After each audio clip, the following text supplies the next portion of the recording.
Hey everyone, this is Zach with EM Weekly. I am joined by David Reedman, who is a expert, a super knowledgeable former emergency management professional, current technology researcher, and I guess security expert using AI. And we're going to be discussing school safety, something that is obviously extremely important to me, extremely important to a lot of emergency managers. Welcome, David, and thank you so much for joining me. Thanks so much for having me, Zach. All right. So first and foremost, I found you because of your posts on various social media talking about the school safety database, the school shooting database. It's something that I've used and shared with fellow, public safety personnel, school safety personnel, because I think it captures a lot of incidents that people don't necessarily think of when they're thinking of school shootings. That we see the horrific, huge mass casualty events where there's 10 plus kids that are killed, and we neglect the daily just grind of school shootings in this country. So if you maybe want to just sort of introduce your background, how you sort of got into that, why you sort of built this database, and how it's sort of influenced what you've done in your life. Yeah, definitely. So my emergency management career started just a couple days after Katrina. I was a FEMA reservist when there was a massive hire of volunteer firefighters. Yeah. And I ended up down in New Orleans for a couple months. And from there, I continued working as a FEMA reservist, transitioned into federal consulting. I've worked at about every directorate across FEMA.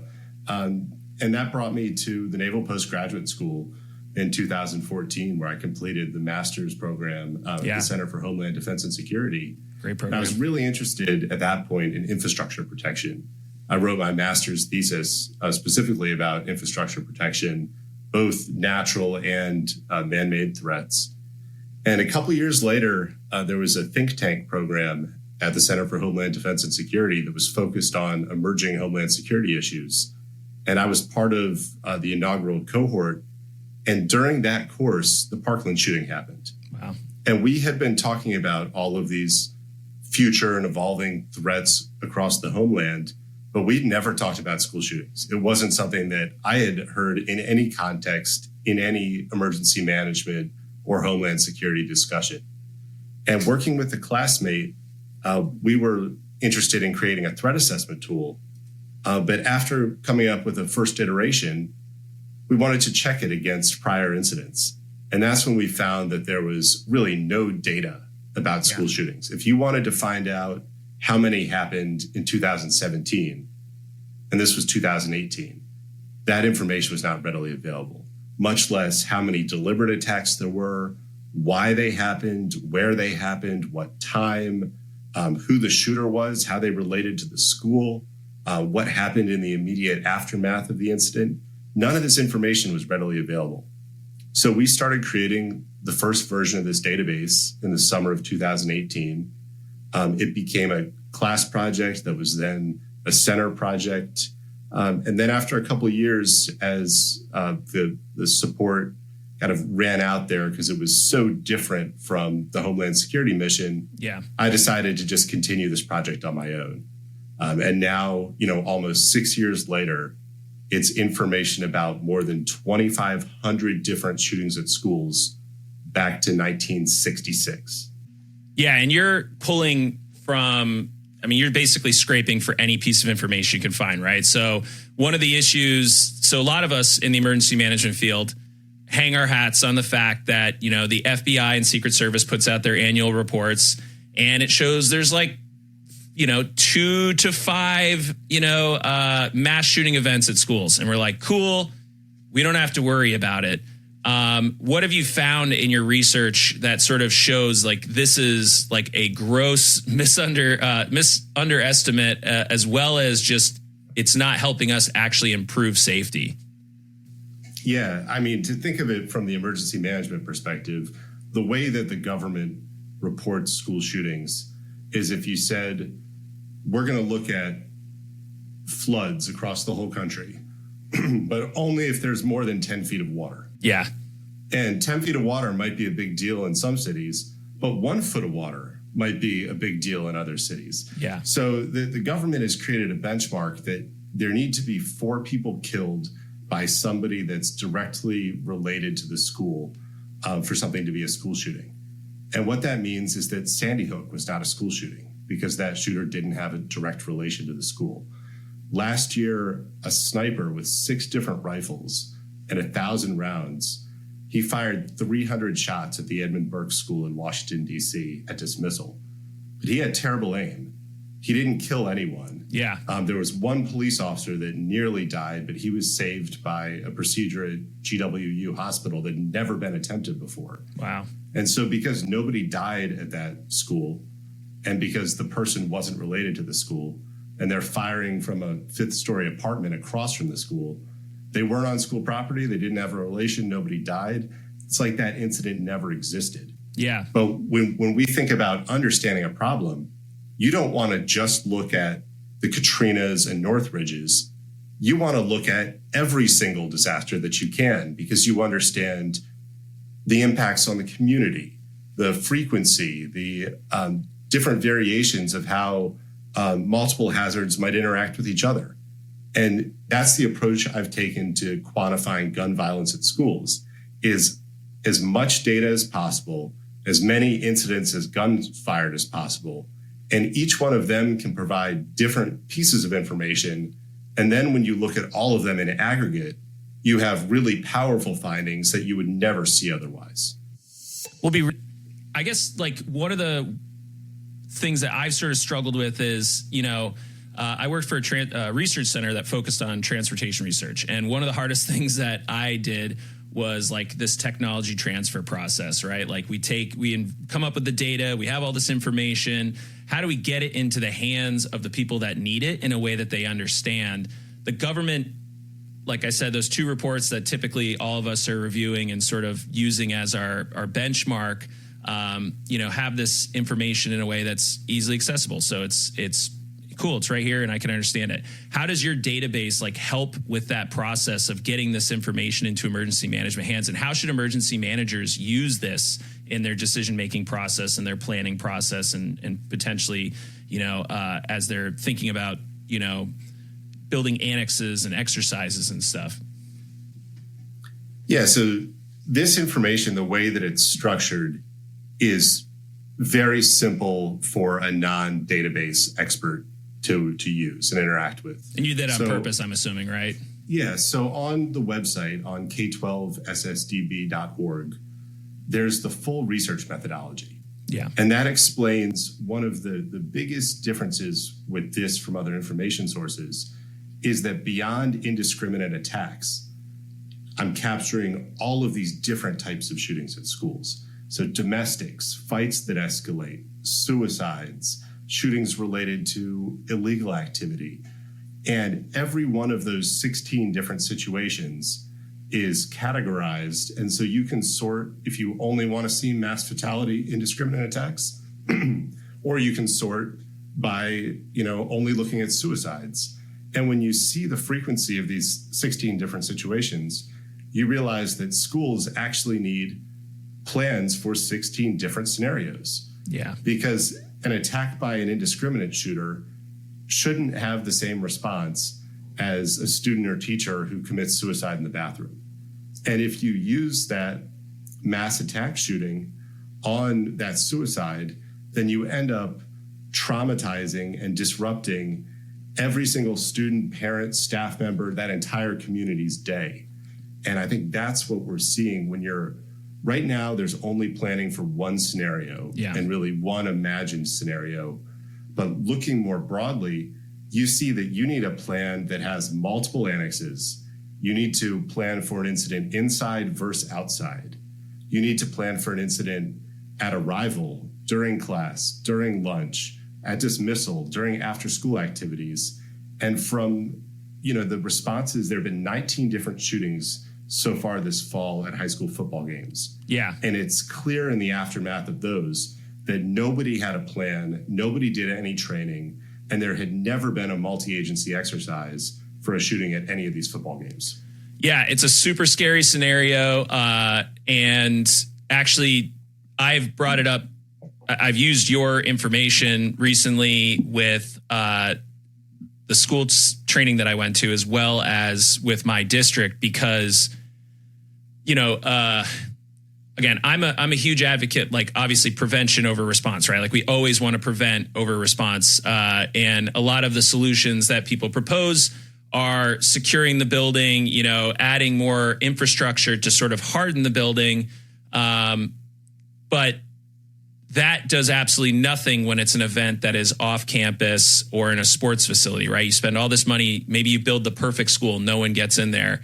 But when you start to recognize, especially by going through your database, you realize, wow, we've missed the parking lots, we've missed the adjacent streets, and frankly, I mean, it could be several streets away. Like there's been video of gunshots that occur blocks away, but people hear it and it causes an overreaction, or people just get scared. They think it's right there, and people get injured just trying to react to something that isn't even really an active threat to them.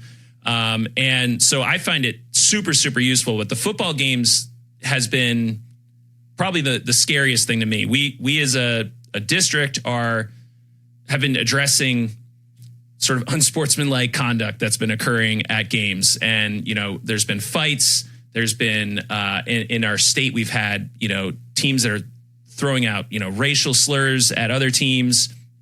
And we have this powder keg. And when I look at the stadiums, and we don't really have stadiums. It's Vermont. We're not a huge football state, but we have, football fields and stands. I'm like, I don't even know how I would begin to secure something like this. And I think for a lot of people, they don't think about it because they don't see it as a threat. But every day you're posting, essentially almost every day, a new shooting that's occurred in this. Have you seen this as like a new trend, or is this something that we just have never captured before? No, it's a continuation of a trend. It's just become far more frequent in the last couple of years. There was a story I worked on for ESPN last year where we looked at the last 10 years of school shootings at sporting events. And really, it's post-2019, the numbers have increased, and post-pandemic, the numbers of shootings at games have really increased. But I think an example that really kind of speaks to where emergency management is missing from planning for shootings at schools and shootings at sporting events is in Choctaw, Oklahoma. 3 weeks ago, there was a shooting in the stands during the game. And then a couple seconds later, there was another volley of gunfire. And it turned out that was an off-duty officer shooting at somebody who he thought was the shooter, but that was just a bystander. And once there were two volleys of gunfire, everybody in the stadium thought there was an active shooter attack. And people were jumping out of the bleachers. Two girls had severe injuries from jumping from high parts of the bleachers. And the entire crowd, left. People were jumping over the fences. People were stampeding. And what was really interesting is in the aftermath, there were a lot of young kids there, like elementary school and middle school kids, and they were separated from their parents. They ended up at the houses of neighbors around the school. And there was an interview with a retired teacher at that school. And she said that a stream of kids just kept coming to her house, and she just kept bringing them inside. And that made me think, in emergency management, when Craig Fugate was administrator of FEMA, he said that responders cannot do everything. Yeah. That you need the entire community to be involved. We need a whole community effort in emergency management. And why have we never involved the whole community in school safety? When there are thousands of people at a football game and they're all going to run, that has never been exercised. It was clear from the interview with the chief there. They didn't even know how many officers were at the game. They didn't have any plan or training for what to do during that shooting. And then people fled into the neighborhood. If we did exercises that involved that entire community, the police department, the fire department, the emergency managers, the school, the community leaders, community members, you could have a much better and smoother resolution to these situations, because everybody would be moving in the same direction. Yeah. And everybody would be offering different pieces of how they could assist in the entire response, recovery, and mitigation. When we're only looking at things as response, and we're looking at them as solely a law enforcement or a school problem, we're missing the best practices that we have from all these other types of emergencies that we prepare for. Yeah, and that story in particular, I was trying to think of like, if we gave people the tools to sort of understand, like, hey, if something happens in your community, it's okay to, like, you know, there's a lot of trust that has to be built there. Being a teacher, having kids come into her space, obviously she's got decades probably of experience in comforting kids and helping them to, you know, get through stressful situations. But yeah, like you're saying, if we had built into our plan, you know, we communicated with all the houses in the area saying, hey, just, you know, so you're aware if something were to occur, like there's going to be impacts in your community, you know, what capabilities do you have? Maybe you have retired firefighters, retired EMS personnel, retired emergency managers that are just living there, or active, you know, responders who just need to be notified so that they can go and help in a situation ahead of time. Building, you know, CERT teams and these other sort of civilian response capabilities, handing out medical equipment so the whole community is prepared for this stuff. It's not just the shooting, right? It's everything. Like you're talking about floods and stuff. We just had a huge amount of flooding in my state, and we don't have any resources in the state. Like we're a small state, very rural in a lot of communities. And if you don't trust your neighbor to help you, you could be in a lot of trouble. So I think that's just so important. And it can be hard too, because I think as emergency managers and responders, like we want to take on that burden and we want to like throw tools at it. And it can be hard to delegate that to someone that we're like, well, they're maybe not trained in this, but that person didn't have to be, you know, get a high level of training. They just had to like be willing to open the door and take in their neighbors in a time of crisis. So that's a really, really important point. And I think it's something that, you know, even as we're talking about it, I'm like, I don't think I'm doing this anywhere near to the amount that I should be doing this. So I'll foot stomp that. It's really, really important. Yeah, there's a fundamental change that's starting to occur in school safety too, where, you know, now that this year is 25 years after Columbine. It's crazy. And since the school lockdown and the secure school building paradigm that was kind of created after that and after the aftermath of Virginia Tech, when really this concept of the classroom lockdown and this active assailant, where that terminology didn't even exist before 2008, that paradigm is not working. School shootings are more frequent and more deadly since we started planning for lockdowns and this single attacker. And that's partly because most of these attacks are carried out by a current or former student who's been trained in exactly what to do. They've been trained how to be a school shooter. So there's really a change you can see across some large school districts. Philadelphia just changed this year pretty quietly, but students are no longer told that they need to lock down in classrooms. If they feel that it's appropriate to run from the school, they can do that. And as students, whether they're allowed to or not, are now taking it upon themselves to evacuate from buildings, we need to be identifying somewhere for them to go. Yeah. So it could be a church, it could be a shopping center, it could be a business, could be neighbors' houses. Those people need to be involved in the planning process. Those people need to be involved in the notification process. Yeah. Almost every school has an automated notification system for parents or to send out emergency alerts if anything happens. Why aren't the closest churches, the closest community centers, the closest businesses all on that alert list too, so that they know something's happening at the school and they can take in those students when they, rapidly evacuate, rather than just having them wander around the neighborhood. Right. And that information sharing on top of it, they can take action. They're going to impede the response if they're not sure what's going on. There's police cars showing up. There's fire trucks showing up.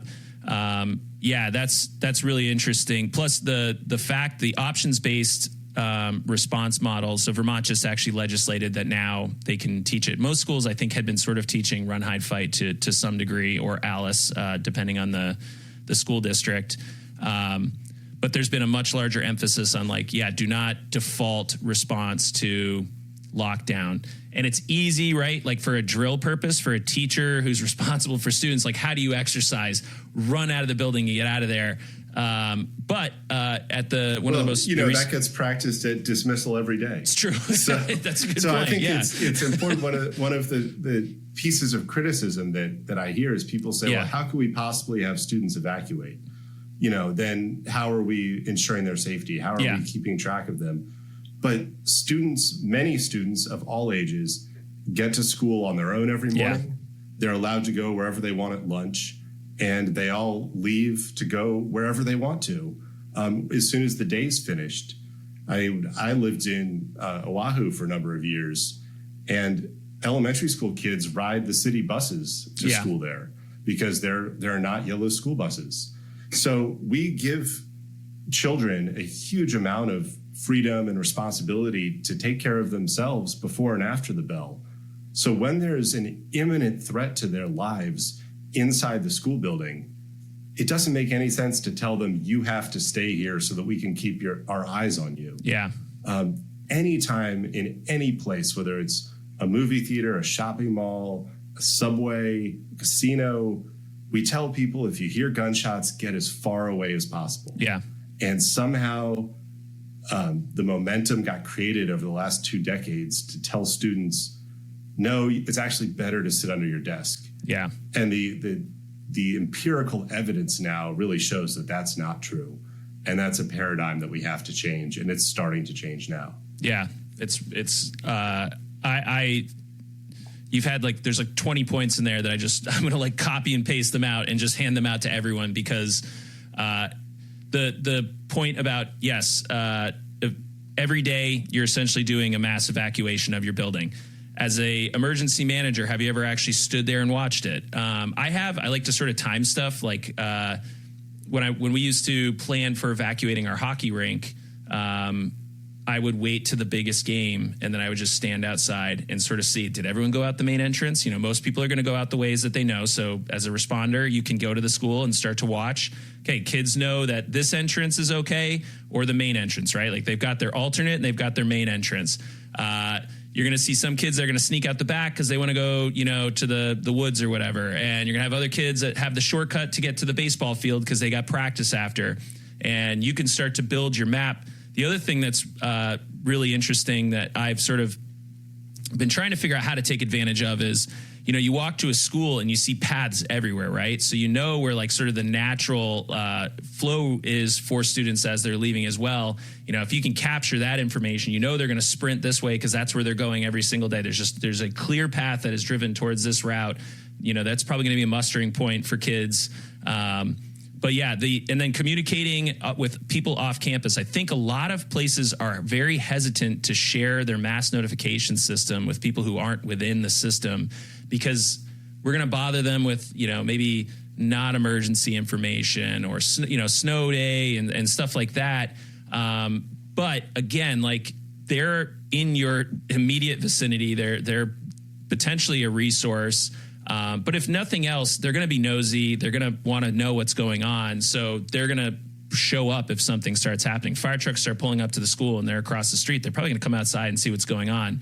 You're actually helping the responders by including those folks because if they see a message, oh my gosh, there's an active shooter, same thing. Their response will be I have to stay inside, protect myself. And if I see kids, I'm going to do everything I can to scoop them up and get them inside and keep them safe. So all of those points are just really, really important. I hope everyone that's listening is going to take action with this stuff. This is not trivial stuff. I mean, David has done the research and he has the data. You can go look at the data. Speaking of which, do you want to speak to maybe the most recent paper that you produced, the academic paper that you just released? Yeah, so there was just a journal article that I wrote with James Densley and Jill Peterson, who are the creators of the Violence Project. And we've done a number of different research projects together over the last couple of years.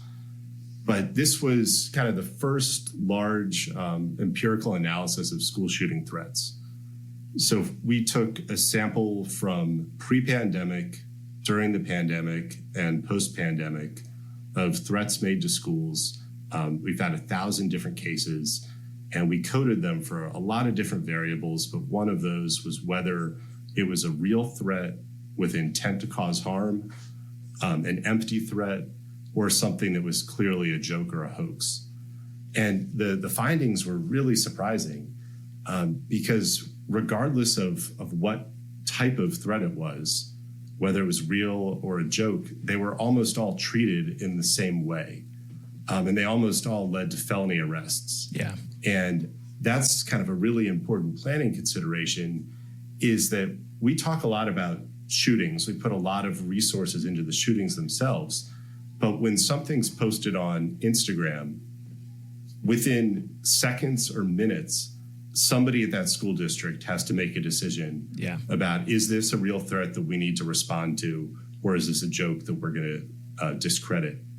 And if they decide that this is a real response, then it turns into essentially the same situation as if you had a shooting. Yeah. You're going to have a multi-hour lockdown. Parents and community members are going to hear about it. They're going to start flooding to the school. You're going to have a large law enforcement presence. It's going to turn into a multi-hour incident. You're going to have a staged evacuation, an alternate pickup site.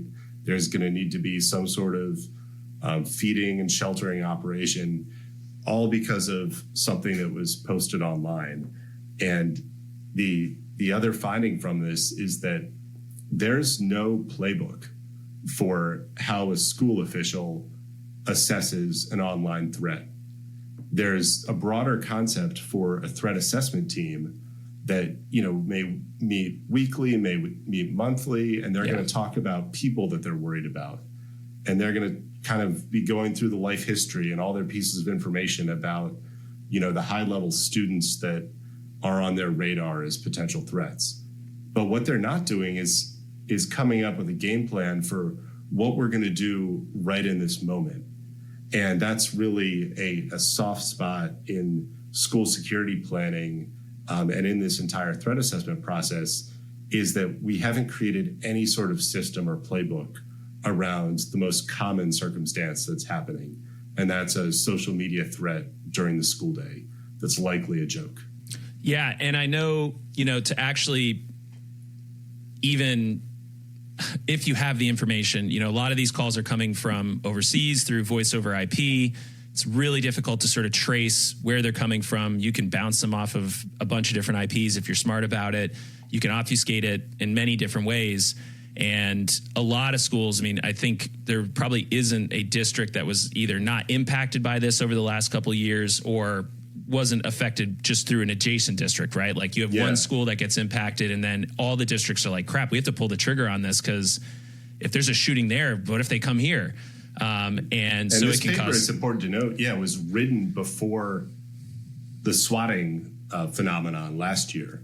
So with the amount of time that it takes to peer review an academic paper, you end up writing it, almost a year before it's finally published. But things changed dramatically last year, where this phenomenon of serial swatting started. And for anyone that's not familiar with it, there were about 580 different schools last spring where somebody made a 911 call saying there's an active shooter at this school. There are people injured. There's simulated gunshots going off in the back of the 911 call. So creating a hyper-realistic scenario. And so of those more than 500 swattings, more than half of them happened on the same 12 days. Yeah. And on those 12 days, there were 20, 30, even 40 schools in the same state that were all hit with a robodialer making 911 calls simultaneously. So these were maxed out, all available resources in these states and created, a huge amount of confusion and then really dangerous situations, because when a patrol officer is responding and they're hearing over the radio these updates that now there are multiple shooters, they're throwing grenades, there are 30 people hit in this classroom. Those officers are at their highest level of intensity and adrenaline. Yeah. And in two cases, even though there was not a single person at the school that even knew that the threat had been called in, two different officers, as they rushed into the schools, accidentally discharged their weapons. Yeah. And in a third case, the first officer to arrive at the school couldn't get through the locked door, so he crashed his police car into the lobby of the building.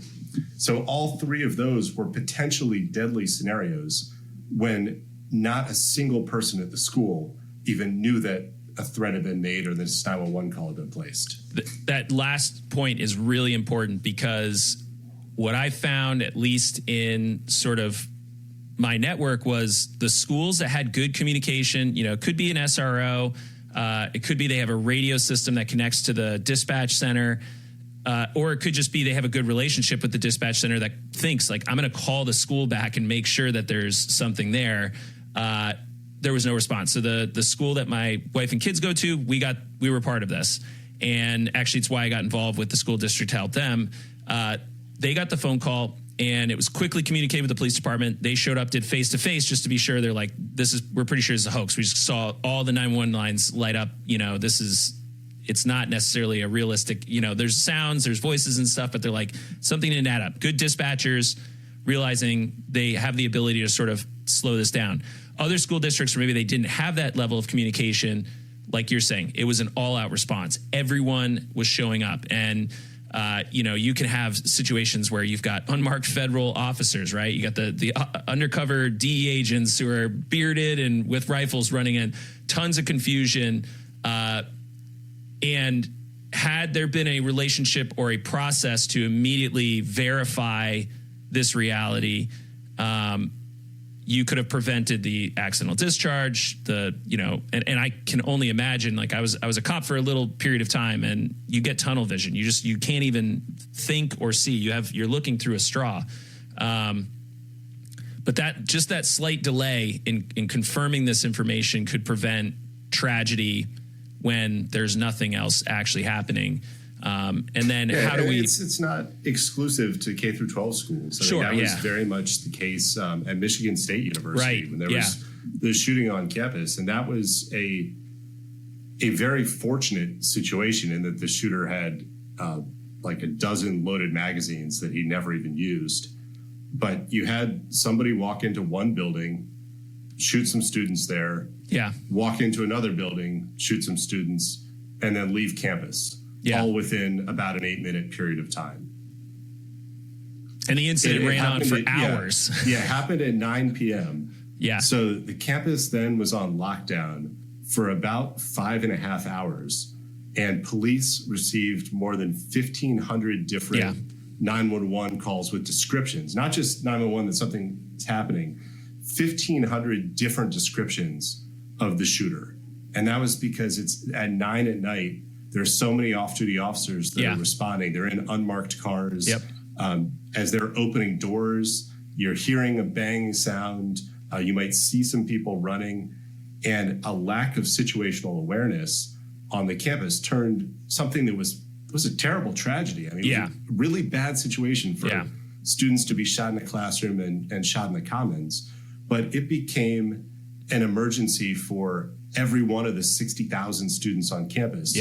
When the emergency notification system wasn't able to send them tailored information, they didn't know who or where the shooter was, and it took hours to piece together what happened.